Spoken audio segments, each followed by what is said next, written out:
Did you know that I'm a film major? I'm a film major. But unfortunately, I'm a film major. I'm a film major. I'm a film major. Film major. I'm a Did I mention that I'm a film major. Did I mention that I'm a film major? Did I mention that I'm a film major?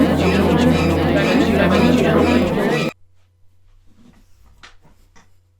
Did you know I'm a film major? Now, does this mean that I'm qualified or know what I'm talking about? Absolutely not. But it does mean that I watch a lot of movies and I'm one of those people that talks during them and also may or may not give you my unsolicited opinions on whatever we watch. So instead of torturing my friends, I'm just going to talk to you guys. Now, I know that Twilight is kind of the low-hanging fruit of film critiques. Everything has already been said already and so many people hate it. But since it's becoming relevant again, I wanted to see, how does it hold up today? Is it as bad as we always thought it was? Did it deserve the hate that it got? So if you do want to read the new book, but you don't want to reread or rewatch it, you can just watch this and I will get you up to speed on everything Twilight. Just the first one though. I'm not putting myself through all of the movies. So if you're unfamiliar, Twilight is a romance/fantasy movie that came out based on the novel by Stephanie Meyer. Spoiler alert, it is about vampires. It was all the rage when it came out, but it was also the target of a lot of hate. Kristen Stewart specifically was made fun of so much for her acting in this movie. I think she's unfairly judged because she did a pretty good job of naturally portraying the character that she was given. And Robert Pattinson is just as guilty in this.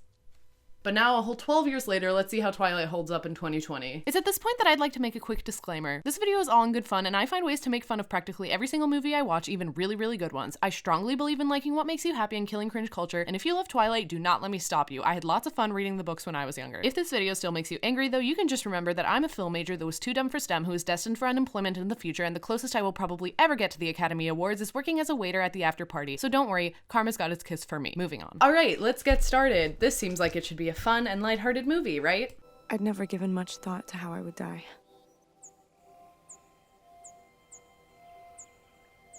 But dying in the place of someone I love seems like a good way to go. What? Okay, so after that weird moment, it opens on Kristen Stewart, aka Bella, standing outside in Arizona holding a bunch of potted succulents outside for some reason. Honestly, whenever I see Kristen Stewart, all I can see is the Totino's Pizza Rolls SNL sketch. So Bella tells us that she made the decision to move away from Arizona, where her mom lives with her boyfriend. They're going on the road, and Bella is going to move to Forks, Washington to live with her dad. And title screen. Bella arrives in Forks. Her dad is Charlie, chief of police. And to show us that their relationship is still super awkward and strained, they have this conversation. Your hair's longer. Cut it since the last time I saw you. Oh. Guess it grew out again. Oh, hey Bella, your hair's longer. Oh, I cut it. I guess it grows. Oh, I'm driving. I forgot that part. Oh no, Dad, you've driven us off the road. When Bella gets out of the car, presumably right after coming home from the airport, she's still holding these succulents in her hands. I don't think you can get those past security. Can you just get on a plane just being like, hi, I'm here with my plants? Oh, also here's Jacob. They were apparently friends when they were little. Bella gets a truck. Oh my gosh! She immediately manages to smack Jacob with the truck door. Then Bella tells us that it's her first day at a new high school, and in her words, Great. But when a guy immediately compliments her truck in a way that doesn't sound sarcastic, Nice ride. she goes, Thanks. which is confusing because when she got the truck, she responded in a way that made us think that the truck was like cool in her eyes, and so maybe she thought other people would think it's cool. Then this Eric guy introduces himself and Bella can like barely speak. Editing risk here, but I just noticed that this guy is the same guy who complimented Bella on her truck. It just doesn't make sense to me that he would be coming from the opposite direction because they're both coming from the same place, aka the parking lot. And also, why is he acting like this is the first time he's ever seen her because he just interacted with her? But anyway, then Bella goes to gym class. Whoa! I look like a rat right now, but there are literally tears in my eyes because I replayed that bit like 20 times just to hear the sound he makes. Whoa! Why does he sound like that? I told them not to let me play. No, that's don't. You're Isabella, right? Just Bella.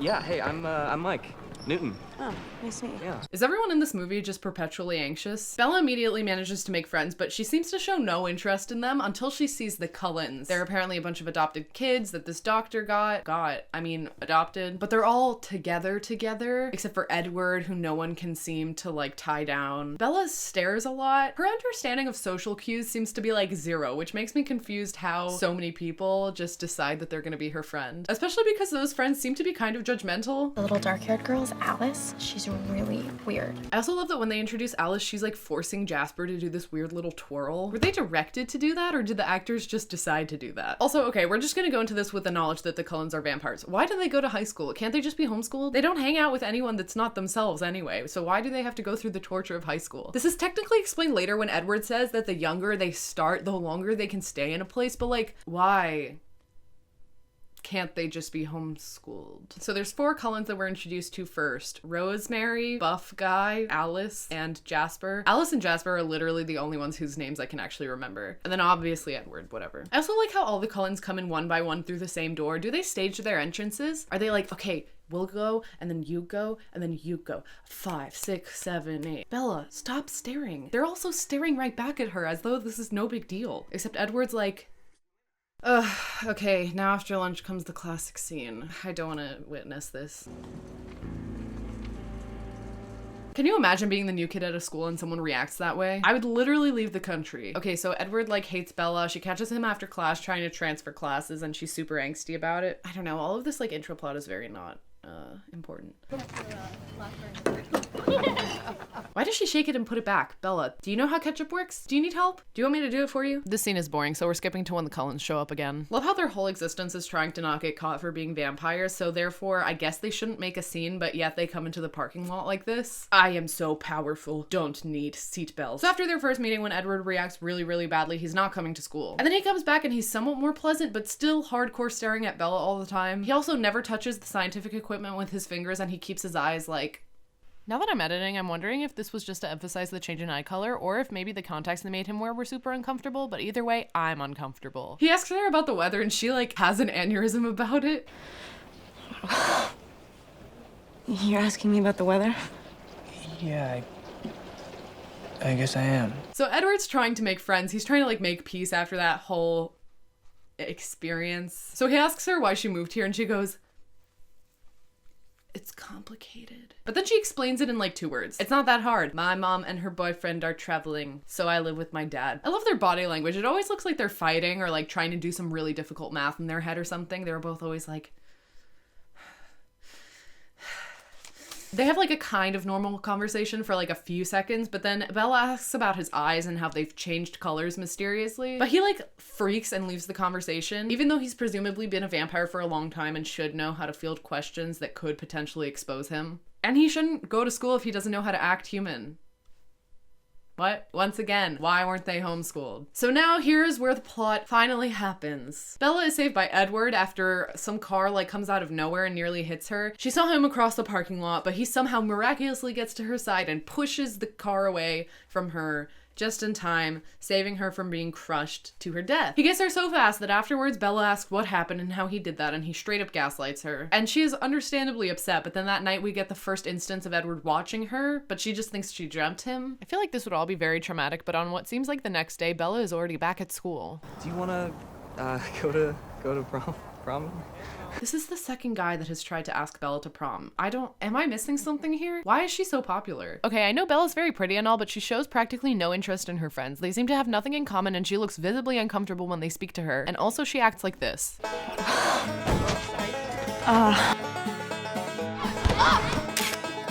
Okay. Now they're on some field trip and Bella stumbles and Edward is so rude for no reason. You at least watch where you walk. I mean, you don't even say hi to me. Hi. Bella, guess who just asked me to prom? Okay, so Edward's all, I don't think we should be friends. And then Bella's like, you should have figured that out before saving me. Why do you regret saving me? And Edward's like, you think I regret saving you? And she's like, yeah, duh, because you literally act like you hate my guts. And then Alice, who's apparently the only one that knows how to act like a normal human being around human beings, asks if she's gonna be on their bus, and Edward's like, no, it's full. And then he punches the door of the bus. As if that's just what you do to get the bus driver to open the door for you. Yet another awkward conversation. I don't care. I hate school lunch. Chicken tenders again. So basically, Bella and Edward have this weird energy. He hates her, he likes her, he hates her again, he saves her, he gaslights her, he hates her. She is confused, and I feel really bad for her. So then when Edward comes back up to her at lunch, she is obviously upset because he treats her like trash so far. You know, your mood swings are kind of giving me whiplash. Except for saving her life. That's minor detail. It means if you were smart, you'd stay away from me. Okay, well, let's say for argument's sake that I'm not smart. Because I'm dumb. I'm really, really dumb, Edward. Would you still like me then? Okay, Edward's cryptic, whatever. Bella and her friends go to the beach. Then, what's his name? Oh, Jacob. Jacob and his friends show up. She goes for a stroll with Jacob. Jacob explains that the legend of his tribe is that they're descended from woods and that the Cullens were once caught hunting on their land. So there's always been this weird tension. Then this random guy that we've met once and literally do not care about dies. They say it's from an animal attack. How mysterious. But we know it's not an animal attack because we see this guy get threatened by vampires. Are all vampires just inherently drama queens? Is that just like part of your nature when you become a vampire? I mean, it makes sense. What's life without a little drama? Belle's getting suspicious and she wants to learn more about the legend that Jacob told her about. So she agrees to go prom dress shopping with her friends, even though she really just wants to go to the bookstore to pick up that book. This one. It makes my boobs look good. Oh, 2008. So Bella gets the book from the bookstore, but then she gets harassed by a bunch of these really gross and creepy guys. But then Edward comes to save her and suddenly he's a stunt driver. You should put your seatbelt on. Incident 2 of the Cullens not needing seatbelts. Seriously. Guys, I know you're vampires, but like, it's the law, bro. Then as they're driving away, Edward's like, I could hear their thoughts, and Bella's like, what the hell are you talking about? And then they go to a restaurant where Edward doesn't order anything, which seems very suspicious, and he just kind of watches Bella eat. But then we learn that he can read minds, except for Bella's. And then he gives her this like proof of how he can read everyone's minds, and this is supposed to give you some message about human nature or something like that, but really it just seems like he's faking it. Money. Sex. Money. Sex. Cat. We also learned that Edward was following her, which is so creepy, but instead of telling him to get away from her, she tells him to stop keeping his distance. Then as soon as they get back in town, Bella and Edward see that Carlisle's car and Bella's dad's car are in the police station parking lot, and they find out that a second person has died of an animal attack. It's the guy that we saw earlier. Bella sees the body getting wheeled out, which is not covered for some reason, even though there's an ambulance there, so presumably they have body bags. And she immediately has this weird flashback to Edward, which seems kind of rude to compare the guy who's like almost kind of your boyfriend and just told you he can read minds to a dead body. I would be a little offended. She starts doing research online on google.com and she starts thinking that Edward might be a vampire? Then immediately proceeds to have a weirdly sensual dream in which Edward looks like he belongs in the Cure and he's like sucking her blood. And it's very weird. In this montage, she kind of imagines like the different ways that vampires have been portrayed, and I really wish that they had like, can you imagine if they had put in a section where they put Edward's head on like the count? She's like, oh my god, sensual, but scary. But can I count from 1 to 10? Because... Well, let's say for argument's sake that I'm not smart. Then she comes back to school and she gives him a look, and he knows he's about to get confronted. Or maybe he's just following her for no reason again. I hate the confrontation scene. It's another classic Twilight scene. And if they had done away with like this scene and the scene where he's like... I honestly think this movie would have been so much better. I know that they're like vital to the plot, but I just don't like them. She lists off all his vampire symptoms like me when I've been on WebMD for too long, and she also needs to put on a jacket or something. Anyway, she's like, I know what you are. And Edward's like, say it out loud. And she's like, a vampire. And he's like, are you afraid? And she's like, no. He makes her ask what vampires eat, even though like everyone knows. Maybe he thinks that she doesn't. Well, let's say for argument's sake that I'm not smart. But she keeps insisting that she's not afraid because Bella, as we have learned, literally is so apathetic she does not care about like anything. But he speed runs her up the mountain to show her what he's truly like in the sunlight. And then he gets to the sunlight and he sparkles. Edward tries to convince her that he's dangerous and he wants her blood and he's killed people, blah, blah, blah. But she's like, I don't care. Maybe Bella just doesn't care. And then Edward says the line that's like, So the lion fell in love with the lamb. they barely know each other. I think they've maybe had 4 conversations in which they're not fighting. Then there's this montage of them being in love, but there's a sparkling sound whenever the sun hits Edward, and what I want to know is like, is this sparkling sound just for us or does Bella hear it too? Because I would love to see an instance in which Edward is trying to like have a conversation with someone and they're like, dude, can you turn that down? Like, I'm trying to talk. And he's just like, okay, so fine, they're in love, despite all they have done being lie in a field and escape from some creeps and punch a school bus. We learned that Carlisle saved Edward from dying of Spanish influenza. It just doesn't make sense on so many levels. Carlisle is a doctor, and the Spanish influenza was like affecting a lot of people. So why would he turn Edward specifically into a vampire? Was there an emotional connection there? Did they know each other? Or did he just like pick a few people at random? Also, isn't that like a cursed existence? Why would you want someone to become immortal? So Edward is the only one that can read minds. Alice can see the future, but it's all subjective because people can change their minds. And now Bella's gonna meet the Cullens. The scene is so weird. I don't understand the Cullen family dynamic at all. They think Bella is Italian because her name is Bella, so they're cooking her Italian. And then when Edward is like, hey guys, here's Bella, and they're like, I hope you're hungry, and Bella politely is like, yeah, I'm super hungry. Edward's like, she already ate. Like, dude, she's going along with it. You want your family to like her, right? That's the whole point. Then this girl smashes the bowl of salad immediately and is super angsty, and I love how lightly Bella takes all of this. She's just like, yeah, vampires, that's pretty cool. Meanwhile, everyone's fighting, and everyone is so weird. I mean, I guess being immortal would make you weird, but wouldn't it also make you better at camouflaging as a human? And Jasper's like, I don't know, so they fight, and Bella's like, I'm not gonna expose you guys. And that doesn't really get resolved. Bella and Edward just go to his room. No bed? They go back up the mountain and into trees and stuff. Okay, this music theme is actually really good. I would listen to it outside of the movie. Edward, why is it so smoky in here? Are you vaping? This is the same girl who killed the guy from earlier, but now the police is on her trail. Oh, conflict. I wish this movie had no conflict and that it was just like a teen coming of age movie that happened to be about vampires. So you and Cullen, huh? I don't like it. Just looks at you like you're something to eat. Haha. Now Edward is coming to meet Bella's dad, and we learn that the Cullens are very into playing baseball.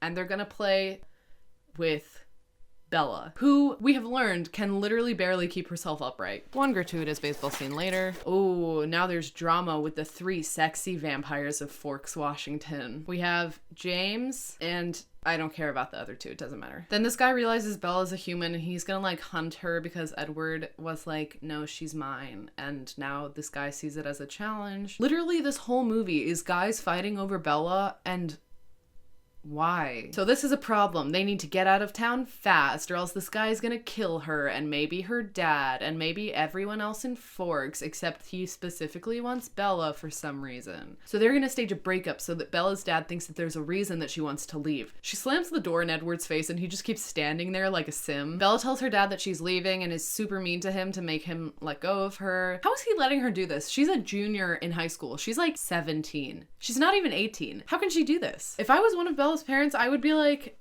dude, no. Emmett continues his totally feral energy by standing on top of cars. They tell us 2 separate times that their plan is to kill this evil vampire guy by ripping him apart and burning the pieces. What I wonder though is if you left like an ear of the vampire, what would happen? Is that somehow dangerous? What about dead skin cells? I mean, they're dead, so it doesn't really matter, but do they still can a vampire get dandruff? Never mind, I'm getting too scientific here. So they drive down to Arizona where it's sunny and therefore safe from vampires. But then this guy calls Bella and threatens her with the life of her mom and says to meet him in her old ballet studio, which Alice foresaw earlier. And Bella, like an idiot, decides not to tell the others to make some kind of plan and instead goes on her own because she's in this situation. Not smart. Bella has walked right into the trap. So we can agree that this guy was super creepy as a human too, right? It's not being a vampire that made him this way. He was always like this. So he like tortures Bella. He's gonna like film her death. Edward shows up, fight scene with lots of glass breaking because there's lots of windows and mirrors because it's a ballet studio. Now the rest of the Cullens show up. Man, I hope that the owner of this ballet studio has a clause in her insurance for like whatever you would call this instance. Hi, State Farm? Yeah, I had a bunch of vampires break into my ballet studio and try to kill a girl, so now her blood is all over the floor. They also broke literally all of my windows and mirrors, and then they built a fire and burned this guy's body in the fire, and now it's all literally destroyed. Oh, you don't cover that.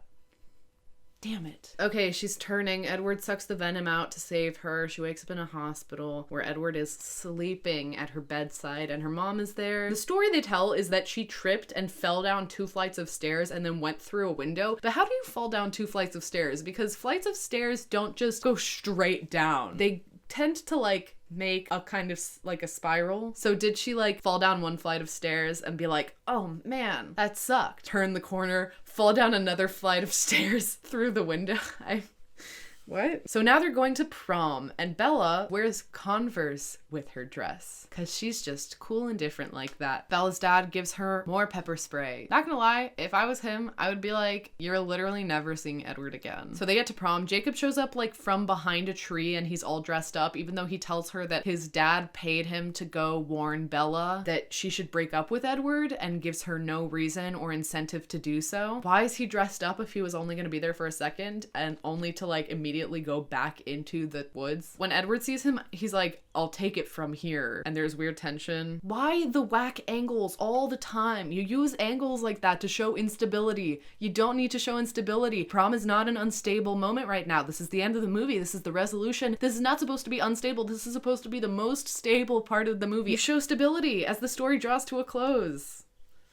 Ugh. Edward's like, let's dance. And Bella's like, I can't dance. Like, Bella, it's not hard to sway side to side. This isn't like a cha-cha or like the tango. It's, you just like stand there and you go. It could be any song and you can just be like. They go to the gazebo. Everyone's like, ugh, the weirdos are here again. Let's leave immediately. Bella's like, why didn't you just let me turn? And he's like, are you crazy? This is a cursed life. You don't want to live this kind of life. You want to live just a long life and then die. But she wants to be with him forever despite only knowing him for a few months. And then he acts like he's going to turn her right there in the middle of prom where she would start like screaming because we know that this experience is very painful. But she knows what she wants, and that's to be a vampire. And she'll get it one day. Clear setup for a sequel. And then we find out that the girlfriend of that evil guy who was killed is watching them. And this girl's looking understandably sad because they literally murdered her boyfriend, but then she turns around and walks down some stairs and starts smiling. And cliffhanger. The end. That's the movie. So, final remarks. It's fine. It is not nearly as bad as movies like Tall Girl. I don't think it deserved the hate it got though. It's no worse than some like very, very cheesy action movies with lots of car chases and explosions. But fans of those will never be as ridiculed as fans of Twilight were. Now I wonder why that is. Huh. So yeah, that's all you missed on Twilight. And now you're all set to read the new book? It's fine. It's fun. I don't really want to give it a rating because you have to just think of it as what it is. It's not supposed to be like cinema. You know? So today's moral of the story is just take the movie for what it is and try to have a good time. If you like this, you can follow my Instagram and Twitter to get updates and hit the notification bell if you want to see future videos from me and if you want to be able to vote next time and what kind of video it will be. And thank you for 20K. I'll see you next time.